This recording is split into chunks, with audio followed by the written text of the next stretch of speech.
আকাশবাণী খবর পড়ছি সুস্মিতা সেন।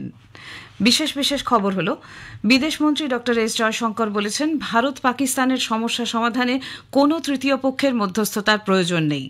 সীমান্ত পারের সন্ত্রাসবাদ বন্ধ না হওয়া পর্যন্ত সিন্ধু জল চুক্তি স্থগিত থাকবে বলে জানিয়েছেন তিনি।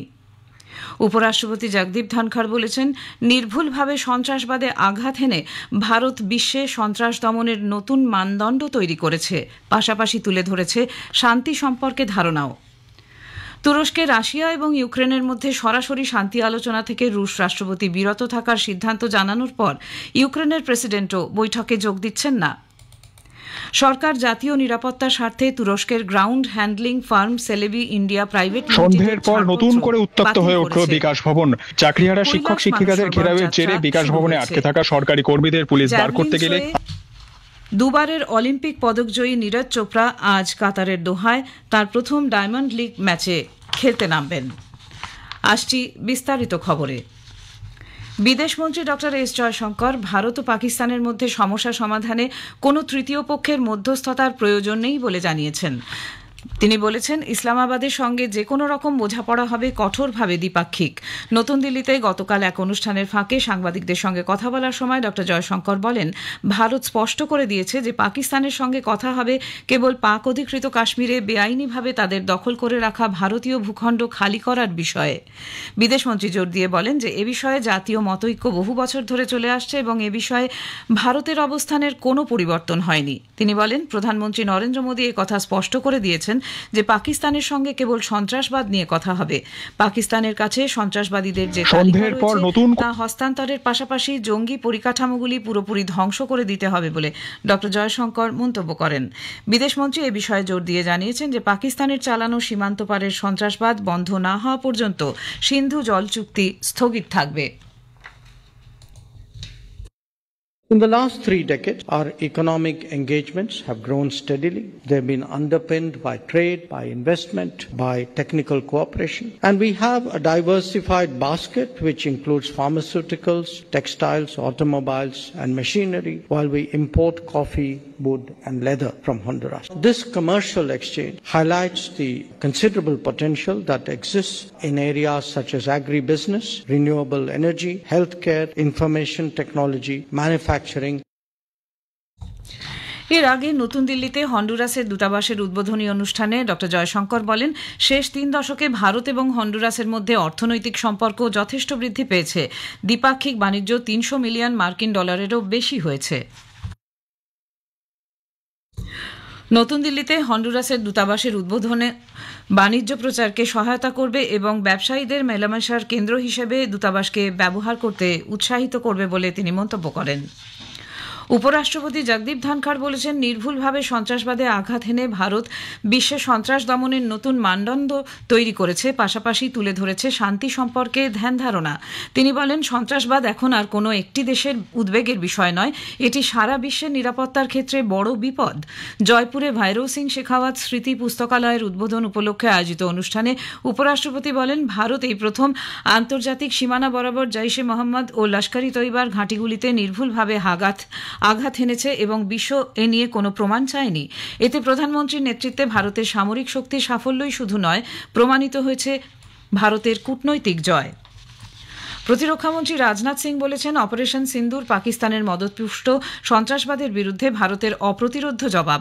শ্রীনগরের বাদামীবাগ ক্যান্টনমেন্টের সেনাবাহিনীর 15 কোরের জওয়ানদের উদ্দেশ্যে ভাষণ দিতে গিয়ে গতকাল তিনি বলেন ভারতীয় সশস্ত্র বাহিনীর শৌর্য, সাহস এবং নিখুঁত অভিযান প্রশংসনীয়। हर आतंकी ठिकाना, चाहे वह घाटियों में छुपा हो या बंकरों में दबा हो, हम वहां पहुंचेंगे और दुश्मन की छाती चीर कर हम उन आतंकी ठिकानों को खत्म करके ही हम वापस लौटेंगे। ऑपरेशन सिंदूर आतंकवाद के खिलाफ भारत द्वारा चलाई गई अब तक के इतिहास की यह सबसे बड़ी कार्रवाई है। শ্রী সিং বলেন দেশ মাতৃভূমি রক্ষায় সামরিক বাহিনীর সাহস, দায়বদ্ধতা এবং দৃঢ় সংকল্পের জন্য গর্বিত। পাকিস্তান কিভাবে দায়িত্বজ্ঞানহীনের মতো ভারতকে হুমকি দিয়েছে গোটা বিশ্ব তা দেখেছে। পাকিস্তানের হাতে পরমাণু হাতিয়ার কতটা সুরক্ষিত তা নিয়েও প্রশ্ন তোলেন তিনি। অনুষ্ঠানে উপস্থিত ছিলেন জম্মু কাশ্মীরের উপরাজ্যপাল মনোজ সিনহা, মুখ্যমন্ত্রী ওমর আবদুল্লাহ, সেনাপ্রধান জেনারেল উপেন্দ্র দ্বিবেদী সহ বরিষ্ঠ সেনা আধিকারিকরা। জম্মুতে গত সন্ধ্যায় ভারতীয় সেনার সংহতিতে প্রায় 10,000 মানুষ তিরঙ্গা যাত্রায় অংশগ্রহণ করেন। এই যাত্রা জম্মু উন্নয়ন দপ্তরের ইন্দিরা চক থেকে শুরু হয়ে জম্মু কাশ্মীরের প্রেস ক্লাবে শেষ হয়। জাতীয় পতাকা উত্তোলন, জয় হিন্দ, বন্দে মাতরম, ভারতীয় সেনা জিন্দাবাদ ধ্বনিতে এই যাত্রা সমাপ্ত হয়। নাগরিক সমাজের গুরুত্বপূর্ণ ব্যক্তিত্ব, প্রাক্তন সেনা কর্তা সহ অনেকেই এই যাত্রায় অংশগ্রহণ করেন। জম্মু কাশ্মীরের বিজেপি রাজ্য নেতৃত্ব এই পদযাত্রার জন্য জম্মুর নাগরিক সমাজকে ধন্যবাদ জানান। স্বরাষ্ট্রমন্ত্রক ত্রিপুরা স্টেট রাইফেলস টিআরএস এর আরও একটি ব্যাটালিয়ন গঠনের অনুমোদন দিয়েছে। ওই রাজ্যের মুখ্যমন্ত্রী দপ্তরের এক আধিকারিক জানিয়েছেন, নতুন দিল্লিতে মুখ্যমন্ত্রী মানিক সাহা সম্প্রতি কেন্দ্রীয় স্বরাষ্ট্রমন্ত্রী অমিত শাহর সঙ্গে বৈঠকের সময় টিআরএস এর নতুন ব্যাটালিয়ন তৈরির যে প্রস্তাব দিয়েছিলেন তার ভিত্তিতে এই সিদ্ধান্ত গৃহীত হয়।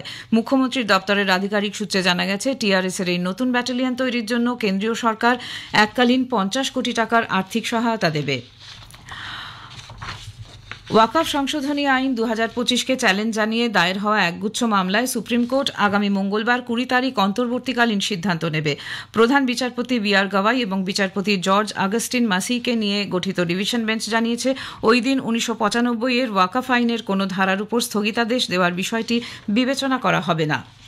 সুপ্রিম কোর্টের রায়ে চাকরিহারা শিক্ষকদের একাংশের বিকাশ ভবন অভিযানকে কেন্দ্র করে গতকাল কলকাতার সল্টলেকে তীব্র উত্তেজনা সৃষ্টি হয়। অবিলম্বে চাকরি ফিরিয়ে দেওয়া, পরীক্ষায় না বসা সহ একাধিক দাবিতে আন্দোলনরত শিক্ষকরা বিকাশ ভবনে ঢুকতে গেলে দুপক্ষের মধ্যে প্রথমে বচসা শুরু হয়, পরে তা ধস্তাধস্তির রূপ নেয়। বিকাশ ভবনের সামনে বিক্ষোভকারীরা অবরোধ শুরু করলে ভেতরে আটকে পড়েন বিকাশ ভবনে আসা হাজারখানেক কর্মী ও অন্যান্য কাজে আসা মানুষজন।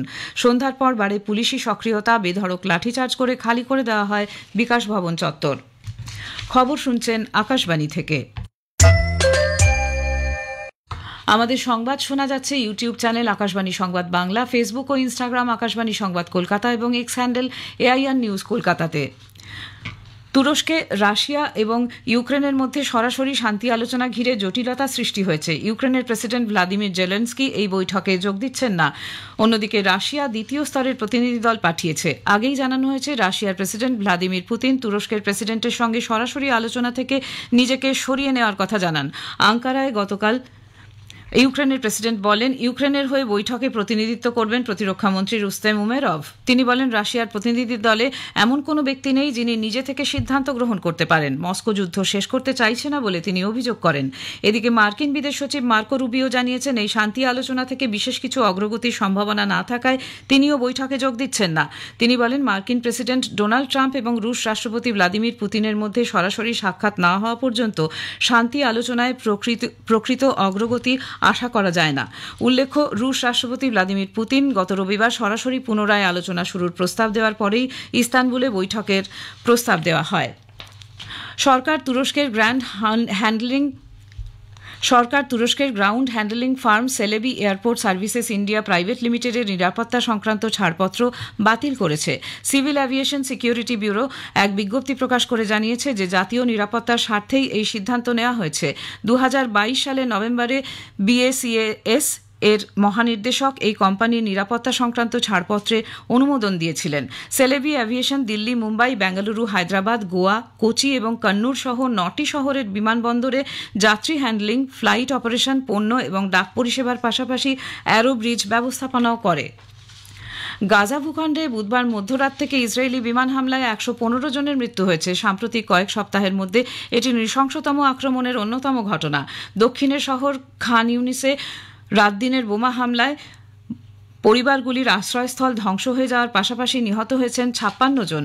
উত্তরের জাবালিয়া শহরে একটি স্বাস্থ্যকেন্দ্র, জাবালিয়া শরণার্থী শিবিরে একটি প্রার্থনা স্থলকে নিশানা করে বোমা হামলা চালানো হলে 13 জন প্রাণ হারান। কৈলাস মানস সরোবর যাত্রা এই বছরের জন্য শুরু হয়েছে। অন্যান্য দেশের তীর্থযাত্রীরা নেপালের সিমকোট হয়ে মানস সরোবরের উদ্দেশ্যে তাদের যাত্রা শুরু করেছেন। হিমালয় পার্বত্য অঞ্চলে এই জায়গা হিন্দু, বৌদ্ধ, জৈন ধর্মাবলম্বীদের জন্য গুরুত্বপূর্ণ একটি তীর্থক্ষেত্র। তীর্থযাত্রীরা আকাশপথে অথবা সড়কপথে নেপালগঞ্জের লুম্বিনী থেকে কর্ণালী অঞ্চলের হুমলা জেলার সিমকোটে পৌঁছন। ভারতের বিদেশ মন্ত্রকও মানসরোবর যাত্রা শুরু করেছে, যা এবছরের জুন থেকে আগস্ট মাস পর্যন্ত চলবে। জ্যাভলিনে ভারতের দুবারের অলিম্পিক পদকজয়ী ও বর্তমান বিশ্ব চ্যাম্পিয়ন নীরজ চোপড়া আজ কাতারের দোহায় তার প্রথম ডায়মন্ড লিগ ম্যাচে খেলতে নামবেন। বিশ্ব অ্যাথলেটিক্স ও ভারতের অ্যাথলেটিক্স ফেডারেশনের সঙ্গে নীরজ চোপড়ার যৌথ উদ্যোগে আগামী 24শে মে থেকে প্রস্তাবিত এনসি ক্লাসিক 2025 বাতিল হয়ে যাওয়ায় এটি হবে তার প্রথম বড় মঞ্চ। শেষ করার আগে খবরের বিশেষ কিছু অংশ আরেকবার। বিদেশমন্ত্রী ডক্টর এস জয়শঙ্কর বলেছেন, ভারত পাকিস্তানের সমস্যা সমাধানে কোনো তৃতীয় পক্ষের মধ্যস্থতার প্রয়োজন নেই। উপরাষ্ট্রপতি জগদীপ ধনখড় বলেছেন, নির্ভুলভাবে সন্ত্রাসবাদে আঘাত এনে ভারত বিশ্বে সন্ত্রাস দমনের নতুন মানদণ্ড তৈরি করেছে। খবর এখনকার মতো এ পর্যন্ত। এরপরে শুনবেন স্থানীয় সংবাদ।